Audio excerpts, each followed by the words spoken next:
so it was Kwasi, myself, and Jakiba. So we're outside. Once again, this is how our brain thinks, and this is the reason why. I mean, he was mean, I'll tell you, he was mean. And he was strict. For a reason, because he knew our potential. So, we're on the curve, remember this, Kwasi, we're on the curve, and back then there were M70s, M80s, and M1000s. So, somehow, he got these M70s for us. And I think I was going to Irvington, so I was like, that's when I met Rashid. So I'm in 4th grade. We're outside by ourselves. So we're on the curb. We put this M70, we light it, and we step back, like maybe 4 feet away. Boom! Okay, it blows up. Okay, great. Okay, that's a pretty big explosion. So we end up saying, you know what? Let's put a cat food can on top of that. So we put the cat food can on top of the M80, light it, back up, boom! Then the can does a flip in the air. It comes in, like we're listening for it, and it comes down like somewhere like 30 feet away from us. Oh, that's cool. You know what? Let's use an M80. It will go even higher. That's a great idea. Okay, so Jakiba is like feeding all this. So we end up, so we go from an M70 to an M80. So now we put an M80 and put a cat food can over that. So we light it, and we're backing up, and I trip. And I'm like maybe from here to the chair, boom! And I can just feel this heat wave just come over. And I'm like, oh, wow, that was hot. And we're sitting there listening for the can to fall. No, the can blew up. There's shrapnel. And so now to understand our process, our next stage was to get a glass Miracle Whip jar. Because back then they weren't plastic, they were glass. So that was our next stage. So that's how our mind thought. And so my dad would he knew that. He knew we were just mischievous. We had, one time we lived in one house, and this is kind of nasty, just FYI. We had the sewer break, the sewer vacuum. So we're in the basement, and there's this pump, maybe about 6 feet around, and then like the main gutter, like in the middle, and it's like 6 feet around, black water. It's sewer water. It stinks. I decided to bottle it up. I'm like, I can make a stink bomb. Yeah. So that kind of stuff is what we used to do. We used to, I can say this now because it's years later, we just steal the Safeway cards from the Safeway. Take off the top part of the basket with the bolt cutters and make a buggy. We sit in the buggy. And so stuff like that, I mean, he was mean and he was strict, but he knew our potential. He knew what we could do. If that's him keeping us abreast, like keeping us restricted. If I don't know where we'd be right now if he wasn't at home. And growing up, we were struggling financially every so often. We were thinking, well, how come Dad's not working? How come Dad don't get a job and help out and all that? But my mom, 30 years, how many years at the county? 31 years. Because that was the agreement that they made, that she'll work and he'll stay home and raise these boys, and 4 boys, and later on a little girl. But I don't blame him. I don't blame how strict he was. And it's amazing because he had no problem being just as mean to other kids that he didn't even know.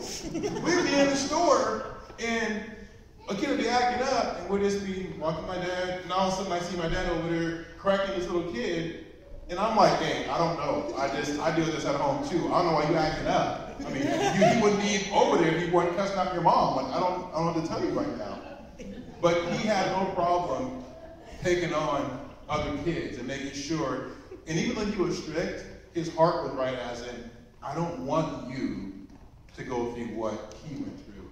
And after the fact now, it's not because of his death or his passing that I'm seeing this. In fact, I kind of wish that he would have told us this before his passing, but I know his background. Like, he had a rough background. And so, to me, it doesn't justify it, but to me, it kind of brings it to perspective on, okay, now I know what you're talking about. Now I know what you're parenting out of. You're parenting out of this, you're not going to be subjected to what I was subjected to. I'm not going to allow you to go through what I went through. And he has friends, that can contest to it. Like, his background was bad.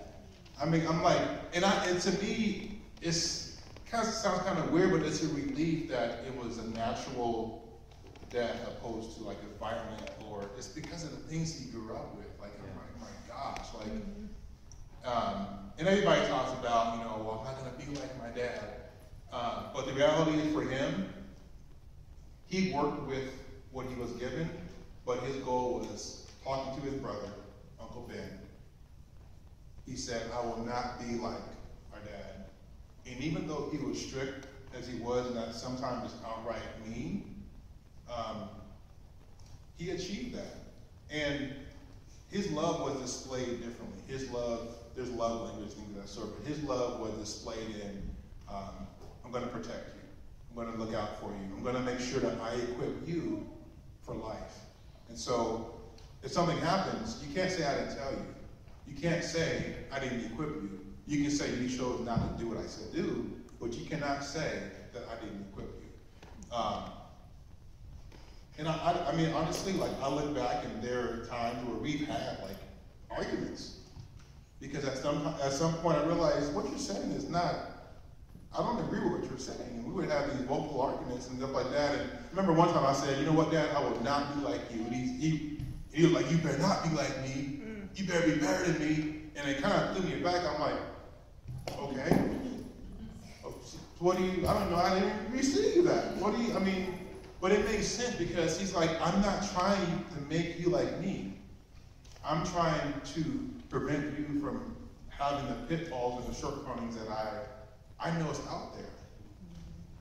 Like, I mean, and Jamila will tell you about some of the times where he was at her school. He would just go to her school, and like, he was strict. One time, Uncle Ben in Florida, his daughter Precious, and you're probably gonna get this video, Precious, was acting up in Miami, and so his brother sent her here for basically like scare straight, like, you couldn't get this right. Okay, you think I'm that nice? I'm gonna have you go live with my brother, and they would have it out, and then she would, and then I mean she would tell you they had some fights. But to this day, she can say that, okay, I respect Uncle Yusef because he was right. Mm-hmm. And that's the thing, most of these kids right now, and I don't want to say in the position of like I'm the old generation and these kids need this and that, but it's that tough love of, I agree, he could have been softer at times and more grace at times, but honestly, like that tough love of, you know what, right now, I'm not trying to be your friend, I'm trying to save your life. Mm-hmm. And I was told by someone of wisdom, there's 3 people in your life that's going to correct you. Either your friends, your family, or the police. Mm. You pick. Mm. And so he took the thing, I'm going to be your family. I'm going to correct you, because if I don't correct you, you're going to go out there and you're going to be in the corrections. You're going to be going through the system. Mm-hmm. And I look back, and some of the punishments were like over the top, but it taught us. Like, for instance, they can attest to, we would hand wash the dishes. There was no dishwasher. If there was one speck on a fork, we had to rewash the dishes. And the ones in the drawer. The dishes. All of them. Okay, not just the dishes you washed. Turn around, open the cabinet. You're going to wash the dishes. Everything. I'm like, really? Everything? Everything. You know what I'm saying? And I'm like, what? So we ain't used like 5 years. Like, why am I washing this cup? I ain't used it 5 years. It's over the top. I would get a D in my report card, and I'll tell you, it was because I forgot why. Somebody doesn't want to do the work. I was talking in the back. But get home, my punishment, they clean the entire house. The whole house. The kitchen, the bathroom, the living room, the dining room, everything. That was our punishment. And so I can understand it was over the top, but it also taught us like life skills. You know, how to, you know, I guess that's my consolation of that. But he was strict. He was strict, but it was also in the way that he loved. He loved through discipline.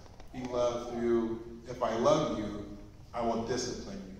And once again, I think there could have been more grace and more like softness there. But looking at how he grew up, that is what he brought.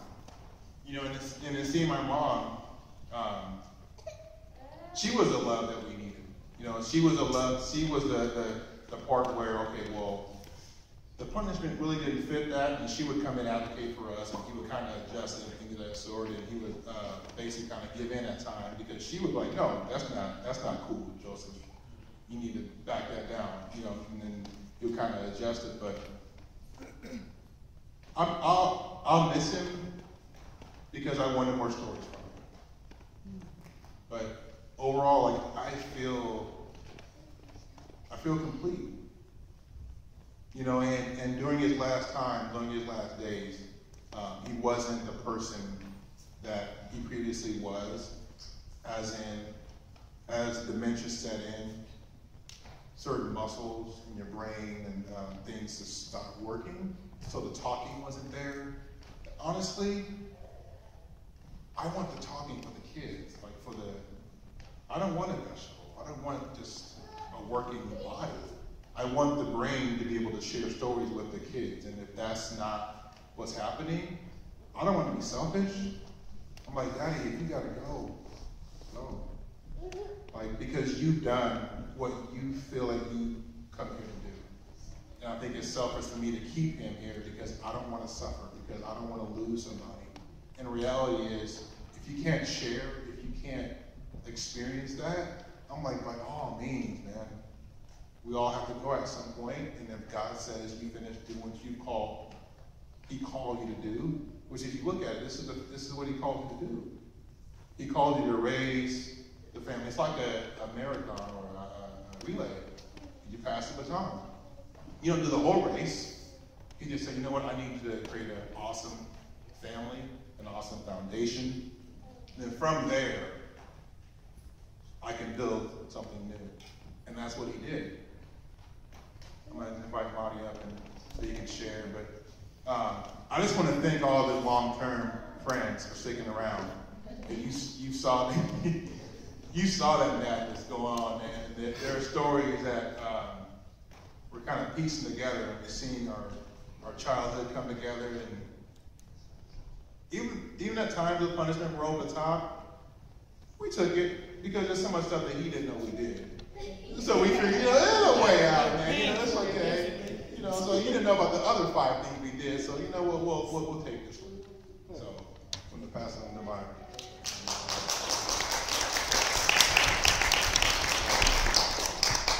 Yeah. Unlike Jamila, I kind of like audiences. People who know me, they know I like the MC and stuff. So it's kind of hard for me to do lost at words. So I kind of am, but everybody, brothers and sisters, basically covered everything. Pretty much. I could just maybe touch on some stories because I was always there. Like, before he was picking you up from school, it was me. Right? Didn't know that, see? And that was from like middle school. I'm walking you to Humboldt. And then I get on the bus to go to school, and then after school I go over there to pick you back up. Like, I went on to like high school till I finally was able to break free.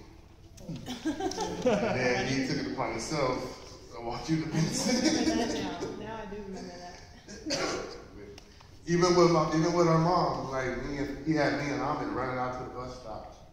We like made it a game, like a race. To like, we like waited to the last minute. We knew when the bus was coming, so and we just jet out. Like, we're like trying to make it a race so he don't have to tell us. We already knew. Right? And we'll be trying to watch our program after school when he's sleeping. Sleep on the couch, we talk station, looking back. was over and he wake up and we would shut out the house to go meet our mom at the bus stop. It was like funny times.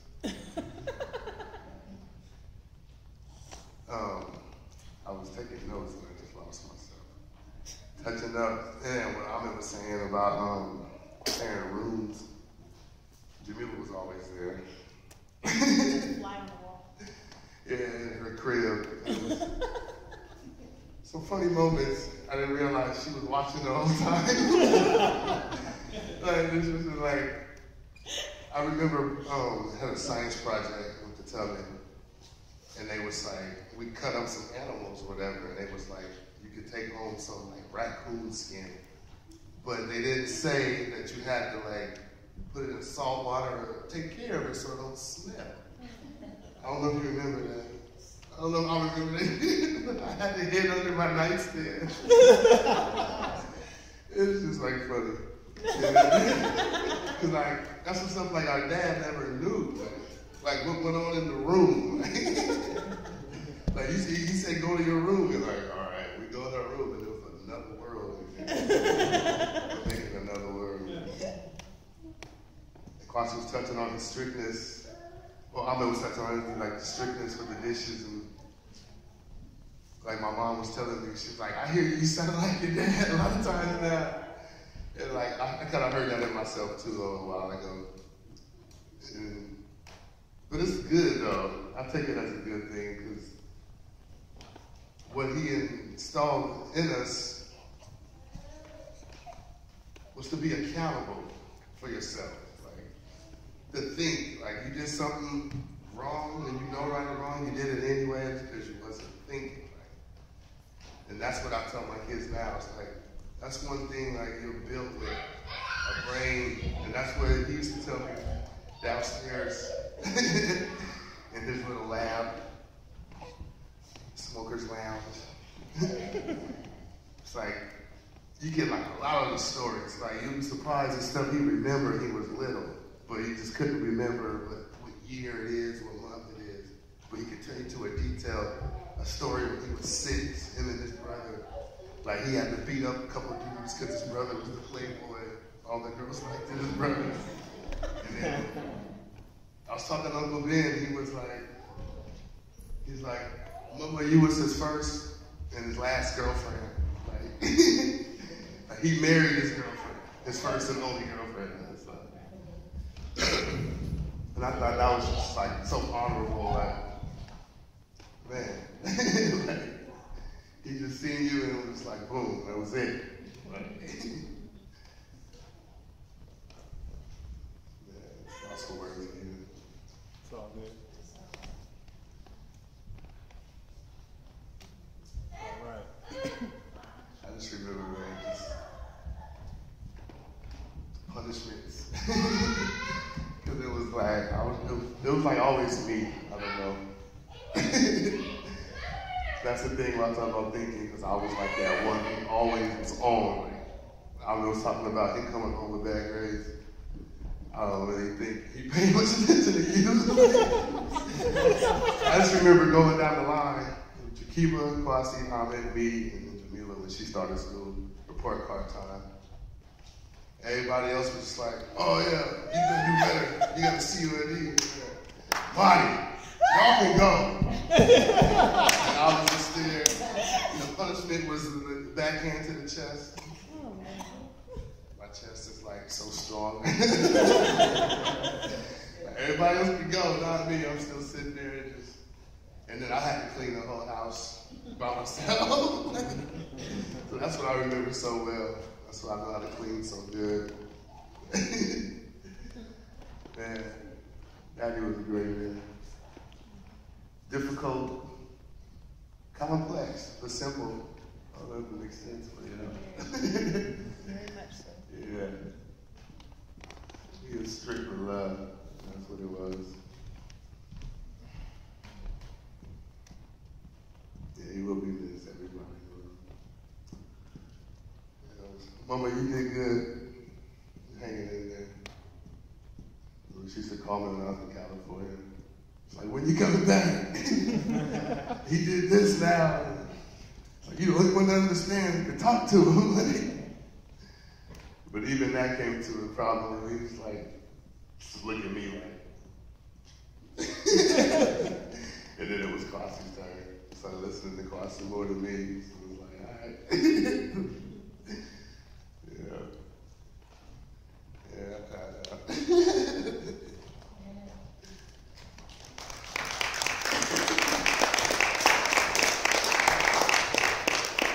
Like they said, they pretty much wrapped up everything. I'm going to say like 2 minutes worth or something, if I can, try to.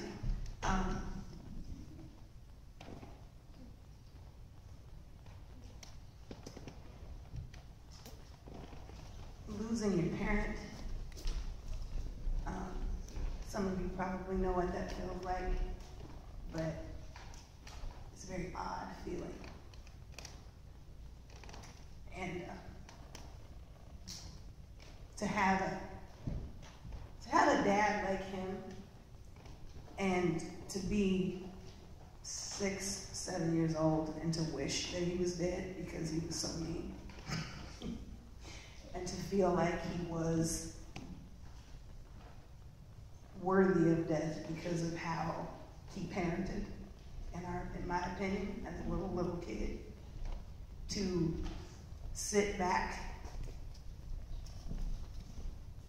and watch how passionate he was about his family, but not understand it. To witness, not knowing possibly what they could have argued about at some point in time. Could have been, you gonna let your son live a life, and him saying, I'm not letting him out of the house, and then being little and perceiving it as, he is mean and she needs to leave him. Because that's what I saw it as many times. And then to actually be the youngest of 4 boys, and then to be a girl, and to go through my own things that I went with him. It all comes full circle, and it's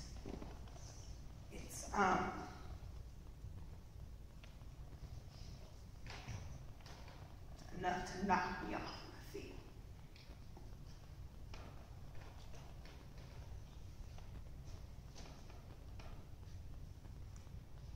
Among other people in the family, I was one of them there when he passed. And it is like when they said a rug was pulled from under you.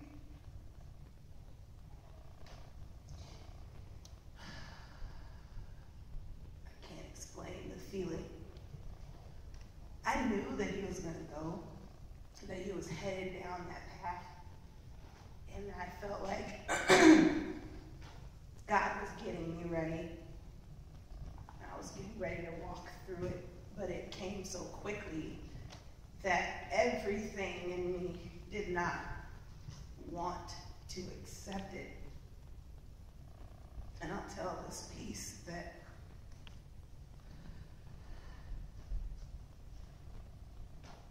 as I ran up to him while he was on his bed, and I grabbed his shoulders and I said, come back.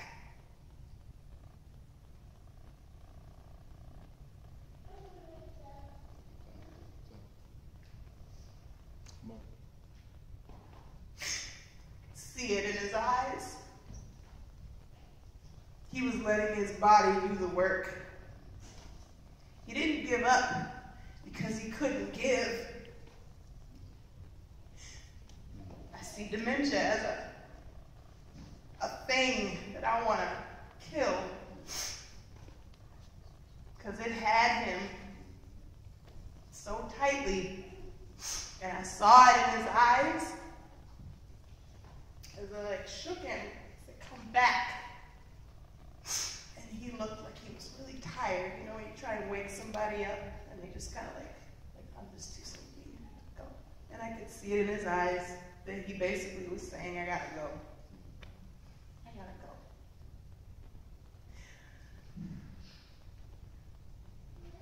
And I'll never forget that. And I'm glad it was that way, because he was such a strong man. would never want to see him die in pain.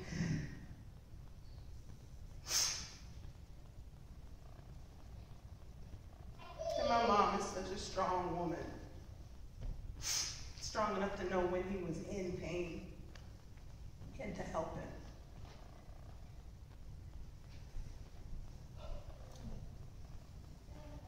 But I see him in all of you guys. Ahmed, Mari, Kwasi. Yeah, good too. Call Kwasi my daddy brother in my head. Because he was always there to show me exactly how not to be afraid. I remember having nightmares and running and jumping in his bed. You know, being a little kid, they sleep counterclockwise and they do all the little stuff. And he taught me how to lay still. And I'd say, I can't sleep. And he'd say, lay on your belly and you go to sleep. And that's how I sleep till this day. But I see our dad in Kwasi. Jakeem, our oldest brother. This is how I ranked things in my head. Our oldest brother, I saw him as kind of like a cousin. Like, because our cousins are very distant.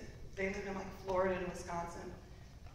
And by the time I was able to really understand that I'm a person in the family, he was actually moving out of the house. So I never really got like a solid, like, he's the brother that I go to when anything, if anything. But he was always there for me, which made Kwasi the daddy brother in my head. And then Ahmed was second to that. And then Mahdi don't know this, but he became like my equal after a while.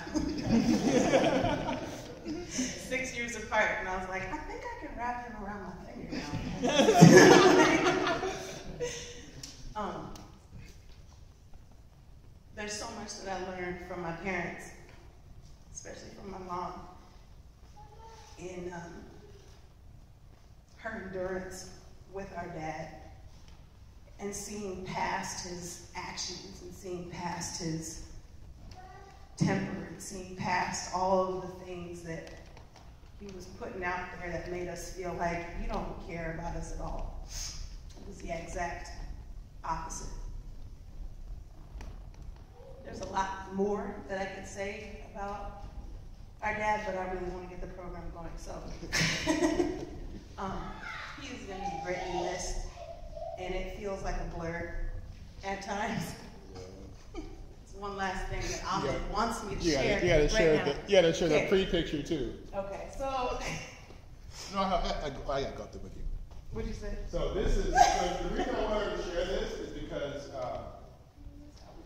this is awesome because Jamila did an awesome job within an hour of our dad passing, just helping the kids process this. And we were very conscious about that. Is that a lot of the world in Hollywood makes death like bad and black, and that's why I'm wearing yellow, because he's with God now. It's not a bad thing. And so we're very conscious about how the kids process this and closure and things of that sort. And so Jamila read a book on dementia and all that, and I'll let her explain this awesome artwork that her daughter did, but I think it's amazing because the comments that they make is so like heartfelt. And so we just share. So this is so this was like a couple days ago before we came. We lived in Seattle. Ellaby wanted to ask her if she wanted to paint a nice picture for my mom, and she said okay. So she sat down. I gave her some acrylics, and she painted this. You want me to tell the other part first? Well, explain this one first. Okay, I'll explain this part. So these are all the elements that make coming to Portland so worthwhile for Ellaby. She started out, she made a door to the house, but she didn't make the house. I guess coming in is what is so exciting. So there's the door, the rug in the house is dark brown, so she did that. And then she drew my dad, and she remembered that his hair was gray, so she mixed the colors and made gray. She put a flower here and some grass. I'm guessing because of the park. We live right across the street from Peninsula Park. And then she drew it like blue outside, made this lovely picture. She put these hearts here because she said, I just love them so much. This is after I said, do you want to make a picture? She said, yes. She got the canvas, the previous canvas. She drew the door. And then she drew... So the previous canvas is what? Yeah. So the previous canvas had a door. And then it had a little brown head here, and a brown body, some arms. And I'm just doing other things, and I look over, and she's got X,